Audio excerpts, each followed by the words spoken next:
Ya ana wong salat. Iya. Ana wong salat terus anak kirik dilatih sikile. Iya. Batal apa ora? Batal apa ora? Ya jelas batal. Wong salat dilatih sikile ya ora kena. Ya carane nun sewune najis. Lah jare sapa sok tau. Alah. Lho ya iya. Nanggonku ora. Jare sapa? Ora batal. Apa iya? Ya iya. Bisane Ana wong salat, anak kirik dilatih sikile ora batal nanggonku. Lah kok ora batal? Ya batal lah. Kudu maning salat maning baleni. Jare sapa? Ya jare nyong. Ya jare kakangku ya, Kang. Ora. Apa? Soale guli salat nang jero musala, kirike nang karangan dilatih sikile dhewek kaya. Malah oke berarti kiri ke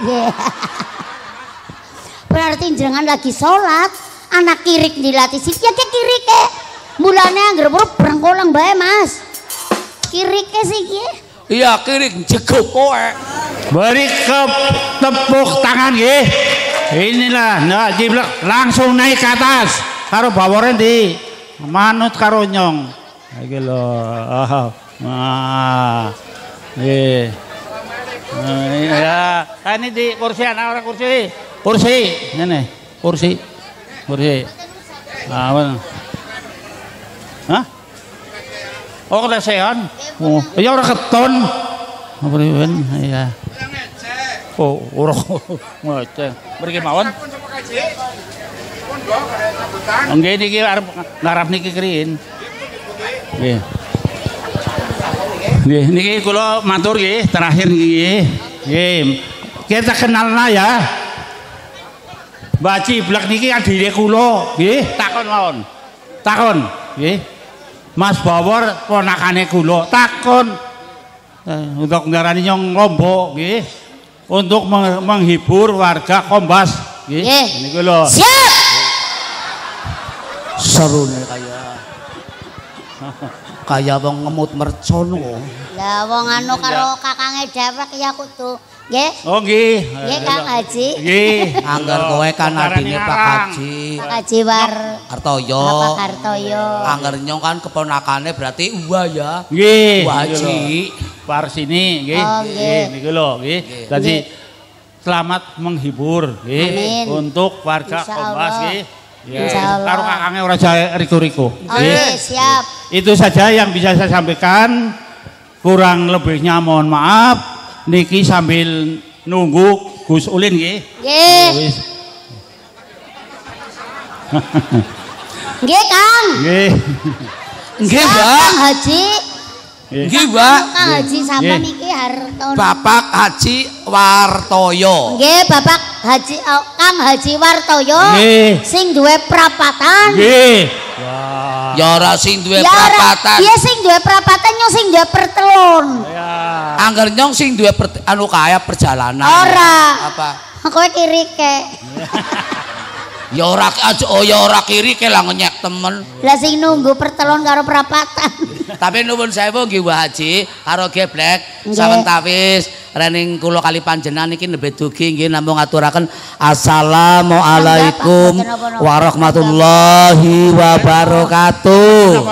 Nyong medun apa nang kene disit? Non monggo pada lenggah. Mudun bae. Oh nggih monggo kersane Pak Kakange. Ngaturaken sugeng dalu Bapak Ibu. Itu saja. Sehat. Kurang lebihnya mohon maaf. Sukses selalu nggih.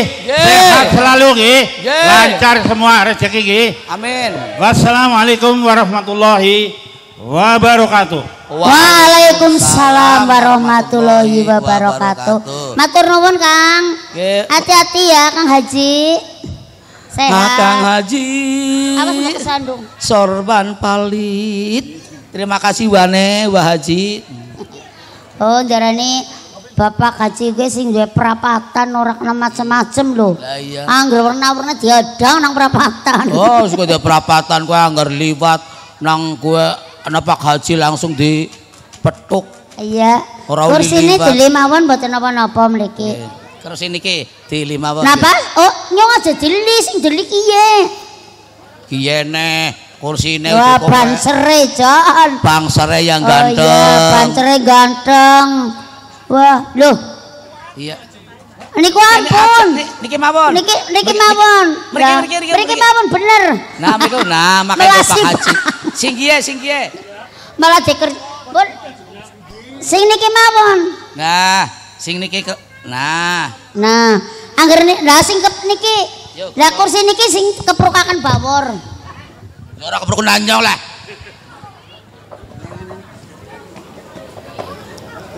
Lah ge sok kena. Loh, penyanyinya loro. Nah, pun. Wis ajak macon boleh waktu kana. Lewat dene. Ya, Mbak. Dek. Kejan alhamdulillah ya. Awake dhewek bisa sowan nang Kombas nggih. Nang Kombas. Ya, Pak. Yang jelas siki misinya sepisan namung temu kangen karo sedulur-sedulur Rama Kiai, Bapak Haji, Ibu Nyai, Ibu Hajar, ramane biyunge warga Kombas sekitarnya. Yang kedua, yang terpenting dari keluarga agung, keluarga besar Ibu Warsini ulang tahun utawi merengeti hari kelahiran putrane Muhammad Panca yang kelima. Oh, putrane Ibu Warsini. Iya. Sing Bu Warsini sing nang Taiwan ya. Iya nang Taiwan nang kana wis jan pokoke. Lah garwane Bu Warsini jenenge sapa? Ge namane nama Cina. Lin Men In. Lin Men En. Lin Men En. Lin Men En. Enggak jane Lin Men En aja gue. Angel temen iya, ya. Lin Men En. Oh, angger nyong 6 en. Kowe 6 en. Iya ge 5 lin en nyong 6 en. Nyong 7 en. Iya. Kie anu musik-musiknya 8 en. Anggar sindene aja kaya gue Wor. Lah ya iya. Alhamdulillah mung nderek dedonga ya Blek. Iya. Moga-moga Nak Mas Muhammad Panca nggenipun dipun tengeri utawi ulang tahun yang kelima. Moga-moga panjang umur. Amin. Alis dateng beboyo. Amin. Mugi-mugi dadi putra yang berguna bagi nusalan bangsa. Amin. Miwa agamane. Amin. Dadi bocah sing soleha. Soleh. Hah, ya soleh. Anu, lanang apa wedon? Oh, lanang. Soleh. Goblok banget lu. Soleh tuline wadon ki lanang ya soleh. Jengane Babis Muhammad. Ngarani apa nih Nyong? Goblok. Oh Nyong terkenal kok Nyong iki. Ya moga-moga manut bangun miturut dawuh tiyang sepuh. Nggih. Pokoke sekolah sing pinter. Walaupun sekolahnya di luar negeri di Taiwan, tapi pokoknya Nyong percaya karo putrane Ibu Warsini. Jelasnya mesti sukses kayak ibune. Kayak ibune. Apa sebabnya ibune kok sukses? Kenang apa, Wor? Dari namanya saja udah kelihatan. Warsini. Warsini. Hah?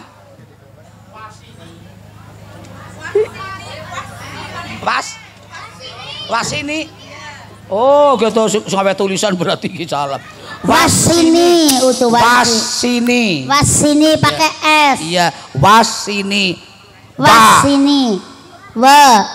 Warungnya laris walaupun di luar negeri dia itu pokoknya dodol apa baik.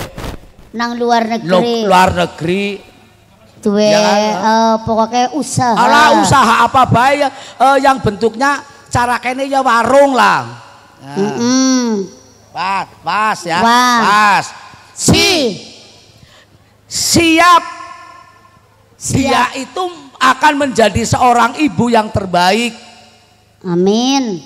Didik anak lan putune dan siap dia itu akan menghibur masyarakat. Siap apa saja biayanya kan lotah. Eman. Nyanyo. Serat-serut. Ya ora serat-serut lah. Bu Wasini ke eman. nganakna pengajian. Sering kan buas ini nak kondur mesti nak ora wayangan, pengajian. Kowe ora merga pamer. Duwite pirang-pirang buas ini niku mboten. Asale buas ini ki seneng apa ya gawe seneng karo tangga teparo kabeh, karo sedulur kabeh kaya kowe won. Dadi duwite akeh ora nggo poya-poya. Dadi duit nanggap Kiai Gus Uli Noha, terus ngundang dewek, terus ada musiknya, terus ngumpulnya warga ke bu udu poya-poya ora pamer duit, ora pamer duit. Mung nawae tunya mung kepengin sangat temu kangen karo sedulur-sedulur. Iya. Kari ini ya, mungkin pas ini. Nih. Niate ki ngibadah. Buas ini. Oh niate ngibadah. Niate ngibadah wong sing jeneng ibadah ke ora mung wah duit pirang-pirang cara pau Pak Haji Wartoyo kan ngendika. Iya. Wong anger ibadah ke wong guyu tok, wong seneng-seneng tok termasuk ibadah nggih Pak Haji. Oh jere Kakang Inyong ya. Oh iya. Iya kakangmu. Ya kae maning kakangku kae Pak Haji Wartoyo. Ya. Iya. Kae seneng guyu. Apa-apa ki diguyu. Diguyu ke termasuk ibadah. Iya sing penting aja guyu dhewe ya Pak. Lah niate ngibadah utawi niate ngibadah tur niate ngemben ya arep nanggap maning. Rencanane ngemben gue arep nanggap wayange ya dalange Gus Uli Noha. Ya musike ya kiye, sindene kiye, ya nyong barang diundang pelawake. Oh berarti ngemben buas ini kondur ngemben arep wayangan maning. Iya. Nek ora wayangan ya pengajian. Oh Rika melu.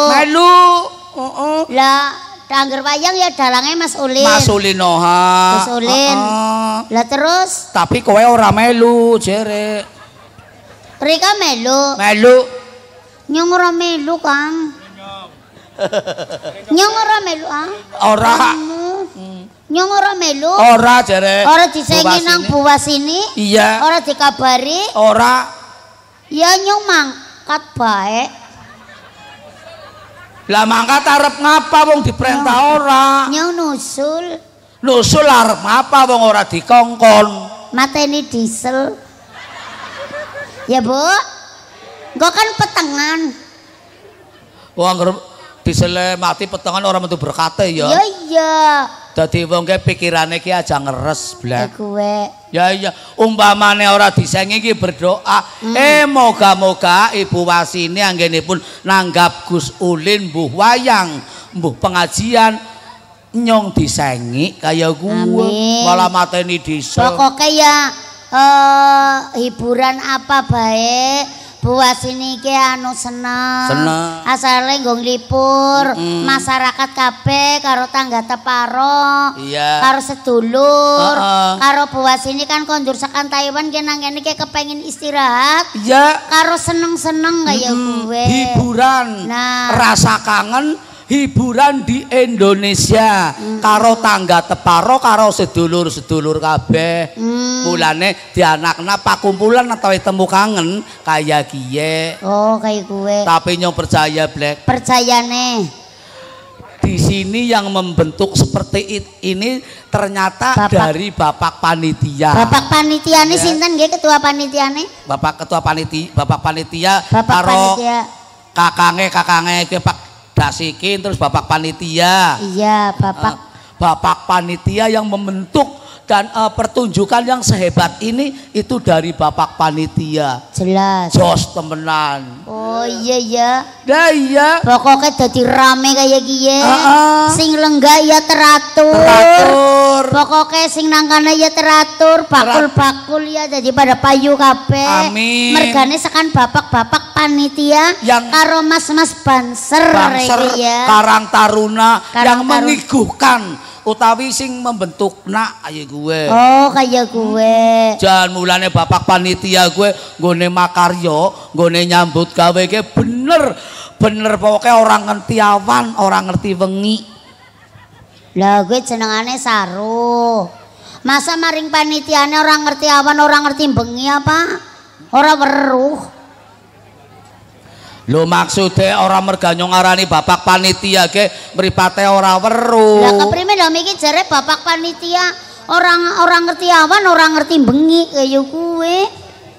Maksude ge ora ngerti awan, ora ngerti bengi gule nyambut gawe ge bebasan nganti apu keringet, adus keringet to iki lho ge bapak panitia. Oh, nganti adus keringet. Iya. Nah, saru maning nggih, Mbok.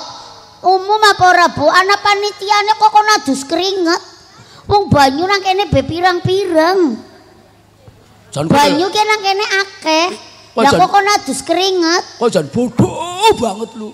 Lah keprimen sih? Ki taribasan Guli Makarya, Guli membentuk tontonan sing kaya gue ki nganti dirawangi adus keringet. Oh, direwangi nganti adus keringet. Lah ya aja adus keringet, adus banyu bae. Keringet nggo adus ya ora pas. Maksudnya taribasan, Blek. Oh, jangan nggo taribasan ya. Taribasane gue nganti banting tulang. Lah ya berarti panitiane pating bertil ya, Pak. Banting tulang ya melasi lah. Aja kaya gue ya baru lindongaken nah. Oh, bapaknya sehat-sehat kok banting tulang. Apa ki banting tulang ya ora? Lho maksudnya ki orang banting tulang dibanting panitiane pating pertil. Apa? Pokoke ora ketang dilakoni adol kutang. Lah, dilakoni. Kowe jenengane ora bener. Wong bapak ibu wasini beduwite pirang-pirang kok apa dilakoni adol kutang ya ora adol kutang. Kowe lha bocah ora ngerti taribasan lho. Lah sih keprimen? Lho ya taribasane ki ora ketang adol kutang dilakoni sementing pertunjukan gue bisa sukses ya gue. Oh, kayak gue. Sing penting sukses anane acara malam kiye gue, malam siki kiye. Oh lah ya maksudku ya kayak gue. Lah ya iya. Kan nganggo cerita. Oh, nganggo cerita. Ya iya. Wah, pokoke nang kene seneng. Mulane ndongakna sepisan. Ndongakna karo sing kagungan dalem Ibu Wasini. Ya. Semoga diberi kesehatan. Amin. Panjang umur. Amin. Murah rezeki tambah sukses. Amin. Uga sing meriksani para tamu undangan, ibu-ibu, bapak-bapak sing sami rawuh semuanya. Ya diberi panjang umur sehat selalu. Amin. Amin. Juga para pedagang. Ya. Moga-moga ya diberi kesehatan, laris manis dodole. Amin. Laris manis Tanjung Kimpul dagangan laris duitnya kumpul. Amin. Kayak Bapak Haji, Bapak Kiai, Bapak Romo Kiai, Ibu Hajar, iya, lah ya Ibu Nyai, iya, sing pada rawuh yang aneh nyong karo kowe mung nganti-anti wewarahe apa ya ora wewarahe ramah haji kowe kabeh. Oh kaya kowe sing pada ngendika kan angger haji karo kiai kan ngendikane lurus tur niate wewarah karo anak putune. Iya jelas mulane kena ditiru. Lah iya. Iya aja terus kaya Rika ngerano apa-apa ora bisa, Rika mani ngetutna Gus Ulin wa bola bali. Nah ngapa? Lah jajal nyong tek takon. Iya. Jare Rika tukang salat. Oh iya. Iya. Lah angger wong lagi apa maksudnya wong perintah wong salat kue hukumnya wajib apa ora? Ya hukumnya wajib. Wong nyong aring anakku aring putuku betek perintah wong salat kaya gue ya wajib. Oh berarti wong tua gue awe para karo anak putu. Oh kayak gue. Ya ora ya salah cara nyong. Lah salahe. Lah apa miki jere hukumnya wajib. Ya wajib ya, perintah wong salat. Lah ya ora ya salah jenengane malah dosa. Dosa gue perintah wong salat. Kowe kepriwe sih? Lu gare takon Bapak Haji. Kowe agamane apa? Nyong ya Islam. Lah kenapa perintah wong salat kok malah dosa? Lu ya iya. Ya dosa ora kena nek arep perintah mengko bar salat. Arep perintah kon tuku rokok apa tuku apa mengko nek wis salat wong lagi salat diperintah anu karto engana tuku rokok. Ya meneng bae. Oh. Iya. Ujarku perintah wong salat kon salat ora dadi kon salat ora ya. Angger perintah kon salat ya bener ya. Iya, wong lagi salat. Agi salat diperintah kowe ora kena dosa. Oh iya, ya pada bae. Siki ngomong-ngomong wong salat. Nang apa? Siki ana wong salat. Iya. Ana wong salat terus anak kirik dilatih sikile. Iya. Batal apa ora? Ya jelas batal. Wong salat dilatih sikile ya ora kena. Ya carane nun sewune najis. Lah jare sapa sok tau. Lho ya iya. Nanggonku ora. Jare sapa? Ora batal. Apa iya? Ya iya. Bisane ana wong salat, anak kirik dilatih sikile ora batal nanggonku. Lah kok ora batal? Ya batal lah. Kudu maning salat maning baleni. Jare sapa? Ya jare nyong. Ya jare kakangku ya, Kang. Ora. Apa? Soleh guli salat nang jero musala, kiri ke nang karangan dilatih sikile dhewek kaya. Malah oke berarti kiri ke. Berarti jenengan lagi salat, anak kirik dilatih sikile ke kiri ke. Mulane anggere brengkolang bae, Mas. Kiri ke siki. Iya, kirik jeguk kowe. Aja jengkel. Ya ora jengkel. Pelawak ora kena emosian. Nanggone nyong ana pelawak emosi, baline setrek. Setrek. Tulik nanggonmu nanggonku ya ora. Wong nyong ya ora. Dadi maksude ke dadi kirike ora dilatih wong salat utuh. Dilatih sikile kirike dhewek. Oh, dadi sikile kirike ya. Ya iya. Rika pinter ya. Tapi ya. Carane bales ya. Ya iyalah. Iya. Lah nyong tak takon, kae wong mati ya. Wong mati. Lah kae angger wong mati wis di apa carane di rumati wis dipapungi lah di apa carane didusi. Terus dipuntel, dibungkus karo mori, terus dilebokna kowe rendah lah terus get digawang endi? Digawang pasar. Jadi digawa pasar. Ya lah kon gawang endi kudune? Ya karepe sing gotong arep digawang endi, ora usah mikir.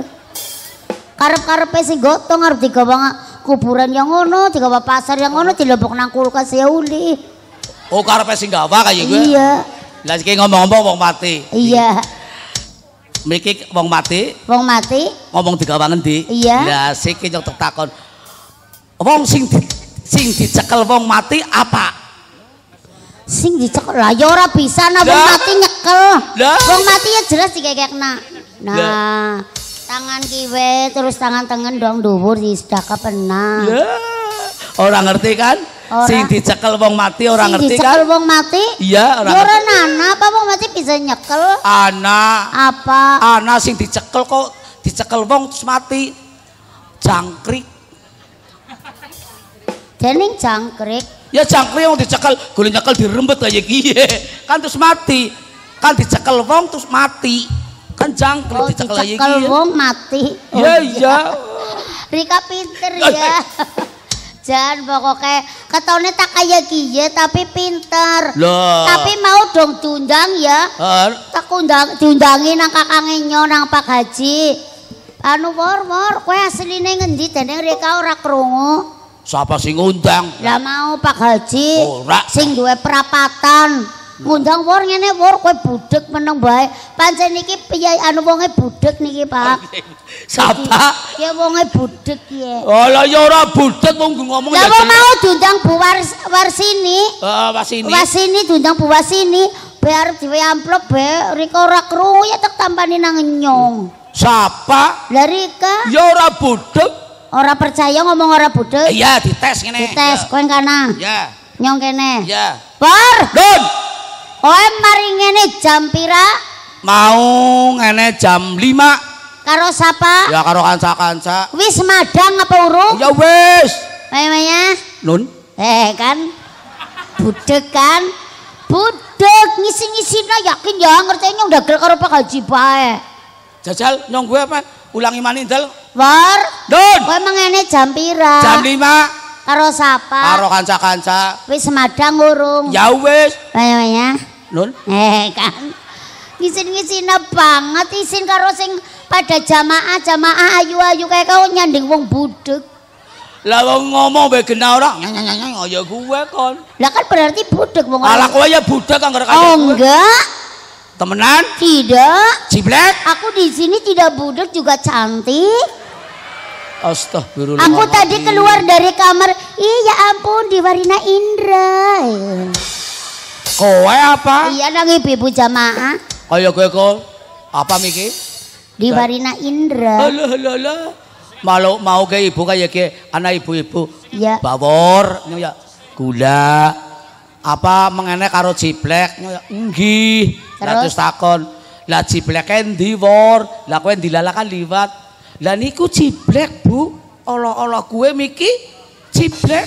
Ciblek kaya gue nanggonku anak telu nang kandang. Apa nyong kayak cempek? Iya darane cempek. Masa cempek ayu teman ya, Bu? Alah. Iya, Pak. Oh, ciblek cantik enggak, Pak? Cantik dong. Pasti terima kasih ya, Pak. Terima kasih. Cantik tapi budek. Oh, enggak, aku ora budek. Yang ngono dites. Bonyo diundang Bu Wasini bola-bali nyung yak krungu terus. Jajal. Undang bapak-bapak panitia nyung yak krungu. Ala orang andel. Yang ngono. Ciblek. Dalam. Tekan ngene jam pira? Jam 8. Ngene karo sapa? Karo rombongan. Ayo ya. Lah nang kene ora kapiran. Nang kene apa-apa nak sampai karo wedhus. Ya. Bu Wasini nyembelih wedhus siji gede banget. Bapak-bapak bapak-bapak kiai pada lenggah. Kami rapi, ibu-ibu jamaah cantik. Sing nang kana ya cantik yang ganteng. Orang kaya banser kene ganteng. Pokoknya seneng lah. Seneng apa? Ngomong nyanyi ngerenteng. Nyanyi ngerenteng. Ngerenteng. Lah sing ngomong apa nyo dereng? Wong nyong kuping ora bodho tambah nyanyi. Ya nyong ngerti artine. Selen. Ya ora anger temenan kula berarti mboten budek nggih, Bu. Ya, ora budek ya, Mas. Ih, Mama cakep. Aku Dedek Ciblek. Ora budek, tapi anggere kaya budek ya selen. Selen kepriwe? Kupinge selen, sikile selen. Alah ya ora kuping lagi putu kabeh kupingku ya putu kabeh. Coba. Sapi. Jaran. Nah, siji kuping sapi, siji kuping jaran. Kan selen uli nganggo kuping. Nek deleng ulangi maning ngene. Sapi. Jaran. Nah, Mbok. Sapi karo jaran kupinge. Lah wong ngutut omongane kowe. Lah ya ora nek yo enggak. Kowe ya selen. Oh tidak. Ngene. Nah. Kebok. Nang ngomong.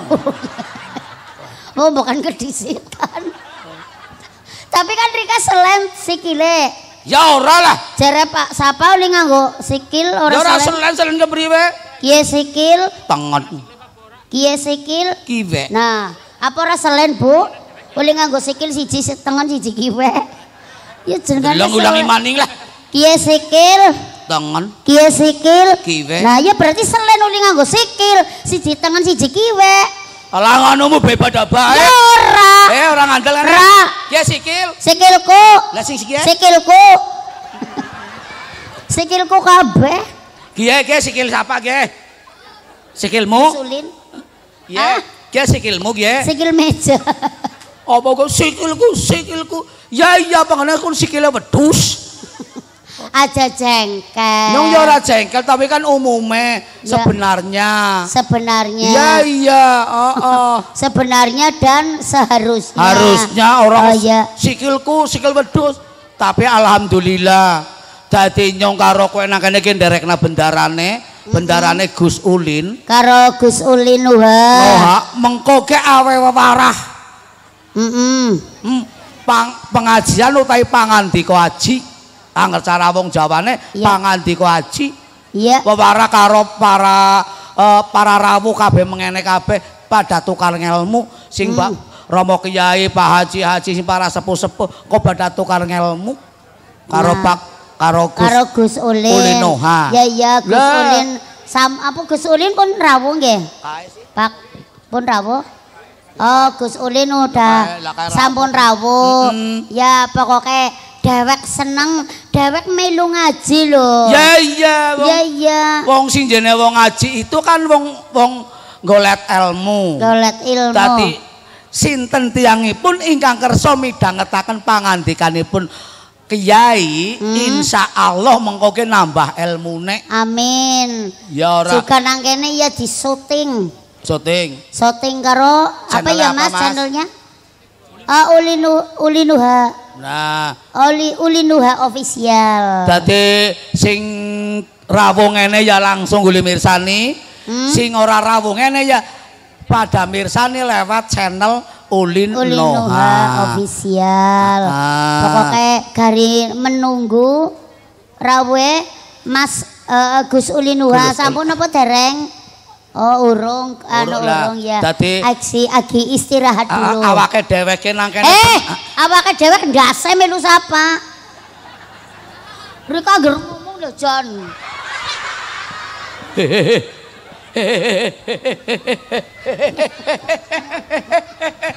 Ora sampluk nang nyong kowe. Bu, mbok ajeng tumbas cilok niku. Ngisi-ngisina. Loh, ibu-ibu jamaah mboten ngertos nggih, Bu. Nek ndase. Kok ya aja ndas-ndasna. Lah wong aku ke piyayi lho, ya mustakane. Oh iya, ora patut mustakane. Nek ndase nika bawor niku jananu pinter banget. Maksudnya ya pinter, kena jelas pikirannya jernih. Terus niki apa ya? Wah, duwe kasekten. Lah, dadi ndak sing kagungan dalem. Siapa jenengane ya? Ibu Wasini. Ya, utuh anu garwane Bapak Lin Man N. Lin Man N. Ni homa hau. Chi ho ma chi cho. Han chi ho ah. Hayo. Hai. Ya kai lah. Malah kowe kaya kirik di mat-matna. Lah aku mulane arep disaingi nang Bu Wasini meng Taiwan yang bingung. Mergane ya kowe ngomongnya angel. Lah iya, tapi mau agi tawa kaya. Iya. Hanya wo sing sae. Ayo. Hanya wo sing sae. Oh iya. Maksudnya hanya wo sing sae. Wo sing sae. Iya berarti maksudnya anu wo sae sega enak kaya madang sega enak. Oh iya. Wo sing sae. Oh iya. Madang sega enak. Terima kasih Bapak Lin Men Hen Sese. Thank you. Sese gue matur nuwun, thank you iki ya. Sese ni homa hau. Dawa lucky you. Dawa ngececeng hau. Dawa uwanen. Lah gue apa? Gue anu apa tegese? Yang ngertine gue dok nek dawa ge rambut. Oh, dawa rambut angger rambut. Dawa ge rambut. Oh, rambut ya, apa jenenge? Angger dawa angger rambut keriting. Dawa lekiu. Oh, angger rambut dawa angger rambut keriting. Dawa lekiu. Oh, angger rambut lurus. Dawa ngececeng. Apa sih? Nah, sampluk nang nyong kaya gawe. Lah ya apa sih Pak Haji? Kula ora ngerti dawa anu lencenge ku. Ya ngerti nih dawa. Ya ora dawa ngececeng lah. Lah ya karo leki yo. Sampluk san gawe. Aja kayak gue Mas. Iya. Angger rambut uwanen. Rambut putih. Iya rambut putih. Rambut putih apa? Dawa uwanen ya gue. Dawa uwanen. Ha budak sang kuring. Apa? Ndase budak tumane jengking. Sampluk. Aja ngono. Kelale nyung jagungan kene ora keton kok. Malah darani tengu. Aku mau kan jagung nang gone Bu Wasini kursine kan iki ya digolati nganti mumet. Blek kowe nang ndi, Blek? Kowe nang ndi? Ora ngerti nyowo lagi ngringkel nang kene. Tur kaya iki ki jago nangkane kaya iki iki. Dadi kowe karo kursine iki larang kursine. Iya jelas. Kursine iki ora-orane semene siji ki 35 juta. Lah angger kowe alah boro-boro sejuta paling kur 75. Bejujul. Bejujul. Iya jujul. Ya melu bae ngono melu. Tapi yang senang duwe bojo sing ngendang. Lah kenang apa? Lagi wong lanang kena nggo tuntunan. Loh, siapa? Aja sembarangan lanang nggo tuntunan. Lah kok tak bisane lanang nggo tuntunan. Mas apa jenenge Mas? Mas, hah? Mas Yunus. Yo ana jenengan. Duwe bojo Mas Yunus. Heeh. Lah ora njaluk apa-apa. Temenan apa? Iya iya dhisik emang jadi orang njaluk apa-apa. Lah angger badanan kan umumnya njaluk sarung. Oh, kayak orang njaluk. Ora? Ora. Jan blas. Lah ngerti ora? Lah kene wis kowe anger. Aku arep pamer kok. Arep pamer karo ibu-ibu jamaah. Ibu-ibu jamaah. Kelingan kok. Halo yang cantik. Kepengin tahu khasiatnya ndasnya Baur. Ya ora ndasnya. Itu kalau ndasnya itu ya itu bisa berbunyi aduh.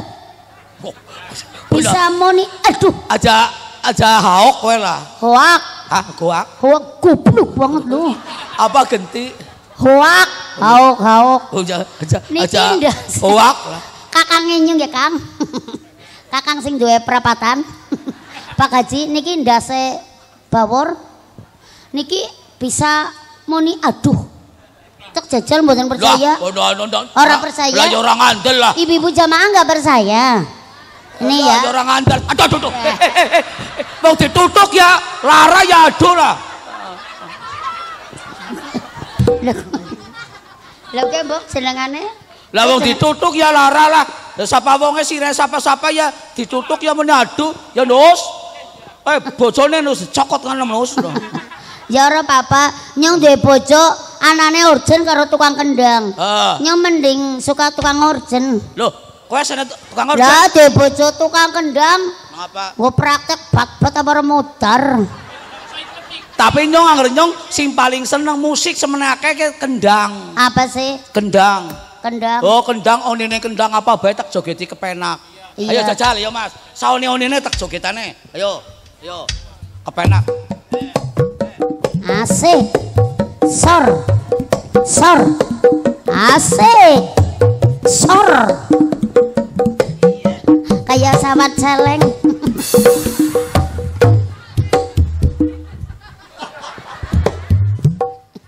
Ngomong apa? Bawor gemblung. Kendang-kendang ngomong bawor gemblung. Loh, temenan apa? Bisa. Oh, maunya apa bae bisa? Miki ngarani nyong bawor gemblung beteyeng. Siki angger pancen onine kendang pinter. Bayarane nyong ngorika nus. Aja gelem anu wis lunas. Malah isi tambah utang maring buka sini. Lah iya, nyong mulane besane pamer kaya kan anu lunas, heeh. Ya jajal siki. Ya, tuku gedang. Ayo, siki. Ih, pinter ya? Iya. Bisa tuku gedang ya? Iya. Tuku gedang kecemplung blumbang. Oh iya. Oh, jangan kira dong. Jajal siki angger pancen pinter. Si tuku gedang terus digoreng mau nimbang sreng. Ayo. Terus digoreng mau sreng. Oh, serengnya malah cucuke sing ngendang. Lah, gede ngomong ke tuku gedang dulu dosu. Berarti beda ya. Sing mau ni kendange udu pupu kepentang. jajal pupu kepentang sikil kejepit ya pinter berkentung prit. Wah jan ora kaya nggone grupe Mas apa Gus Ulinua. Anak ketek ngukuri rambut. Ayo angel. Si Mali cakep nih. Anak ketek ngukuri rambut. Anak ketek ngukuri rambut. Oh, lambene maning. Kaya tunggal dene. Ya kowe pertanyaane sing bener ya. Lho wong daripada duitku dijaluk kae. Kan angger bisa pas, teku pai tegawe sing ora pas. Oh, kaya kowe. Ya iya. Ya iya. Kenang kene seneng ya karo Mbah Ratini kowe ibune Buasini ya. Mbah Ratini. Heeh, Mbah Ratini kowe seneng banget anane pengajian kiye. Jane ya asline ki Mbah Ratini kepengine ngemben 2017. Tapi selek kebelet kepengine kowe lho. Bandreng. Kepengin bandreng maksudnya kepengin ngumpulna sedulur-sedulure karo batir kabeh. Dadi siki nang 2020. Moga-moga 2017 ya maning, 2026 maning. Ya terus dan setiap tahun. Dadi Mbah Ratini iki bener-bener piyayi sing bisa momongi putra-putrane pada sukses kabeh. Amin. Mulane tiap tahun gue dianakna pakumpulan keluarga. Pakumpulan utawi temu kangen keluarga. Jelas. Mergane cara gue ini ya reuni keluarga anak putu buyut dikumpulna kabeh. Tuna kabeh. Ya iya, maning gena jenengane apa ya putrane kan 10 waras selamat kabeh kejabak ngemeng-ngemeng ngomong-ngomong siki karo hiburan dadi ki penyanyine ya anak ayu penyanyine tukang urjene ya gagah ganteng apa maning anu Gus Ulinoha tambang ganteng tukang kendange ya mandan lah. Mantan ganteng lah. Ajak ya gue. Lah nyong sengit sih. Ora dikendangi lha reka bobreh. Reka arep ngapa lagu-lagu? Nah, kayak ngundang karo Mbak Anis. Iya, Mbak Anis itu penyanyi yang serba bisa penyanyi yang lagi spiral masa-masa ini. Lah spiral, kayak toko jere serba 35. Ayo. Monggo Mbak Anis. Kali napa nggih nunggu Gus Ulin. Nggih nyeranti. Mas Kiai nyeranti Mas Kiai jenengan napa hiburan kangge para jamaah ya Bu, mau Bu? Nggih. Bu. Lagunya apa ya Bu? Es teh seger. Oke. Hah? Kok ditukoni es teh kejere? Oh saya. Iya. Oh ya nanti tak tukone engko.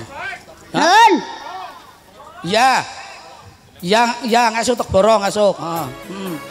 Borong? Mau piran gue kabeh. Hah? Esi telu.